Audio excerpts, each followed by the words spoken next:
మన జీవితం చెట్ల మీద ఆధారపడి ఉంటుంది. చెట్లను పెంచి వాటిని దేవతలకు పూజించినట్లు పూజిస్తారు. చెట్లను నాటాలి, పెంచాలి, వాటిని సంరక్షించాలనే భావంతో తెలంగాణ ప్రభుత్వం ప్రతిష్టాత్మకంగా తీసుకొని కోట్ల రూపాయలు వెచ్చించి హరితహారం అనే కార్యక్రమంలో చెట్లను నాటి వాటిని పరిరక్షించడం జరుగుతుంది. కానీ కొందరు దుండగులు వారి స్వార్థం కోసం చెట్లకు నిప్పు పెడుతున్నారు. ఈ సంఘటన నిజామాబాద్ జిల్లా ఎడపల్లి మండలం బాపునగర్ నుండి అలీసాగర్ వెళ్లే రహదారిపై చోటు చేసుకుంది. గత ఏళ్ల నాటి నుండి ఉన్న చెట్లకు గుర్తు తెలియని వ్యక్తులు నిప్పు పెడుతున్నారు. ఇట్టి విషయంపై రైతు కూలీ సంఘం నాయకులు గుమ్మల గంగాధర్ మాట్లాడుతూ అధికారులు ఇట్టి చెట్లను ధ్వంసం చేసే వారిపై కఠిన చర్యలు తీసుకోవాలని సంబంధిత అధికారులను కోరుతున్నారు.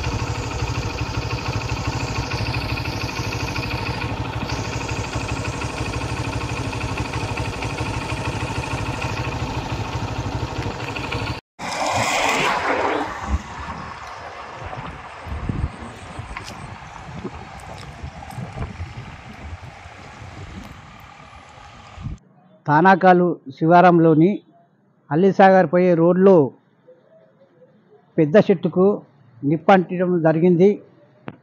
ఎందుకంటే తెలంగాణ గవర్నమెంటు, తెలంగాణ ప్రభుత్వము మన రోడ్లపైన చెట్లు పెంచుతూ కోట్లాది రూపాయలు ఖర్చు పెడుతుంటే ఒక మగన గతంలో పెట్టిన చెట్లు ఇప్పటికి పెద్ద చెట్లు అయినాయి. ఆ చెట్లకు ఈరోజు నిప్పు పెట్టడం ఇది సరైన పద్ధతి కాదు. ఎందుకంటే చాలా దగ్గర చెట్లకు నిప్పు పెట్టి బొగ్గు తయారు చేస్తున్నారు. కాబట్టి ప్రభుత్వము, రెవెన్యూ అధికారులు కానీ లేకుంటే ఆర్ఎంబి అధికారులు కానీ అక్కడ చెట్లపైన నిఘా పెట్టాలా. ఇలాంటి వారిపై దొరకబట్టేసి చట్టపరంగా వీళ్ళకు కేసులు పెట్టి చర్య తీసుకోవాలని అఖిల భారత ప్రగతిశీల రైతు సంఘం నుంచి కోరుతున్నాం. ప్రభుత్వం కోట్లాది రూపాయలు ఖర్చు పెట్టిన ప్రభుత్వము ఈ చెట్లపైన నిఘా లేకపోవడం, ఈ చెట్లపైన మన ప్రభుత్వము దీనికి స్పందించకపోవడము ఇది సరైన పద్ధతి కాదు. ఈ చెట్లపైన ఏదైతే నిప్పు పెడుతున్నారో వాళ్ళపైన ప్రభుత్వము తక్షణము చర్య తీసుకోవాలని కోరుతున్నాం.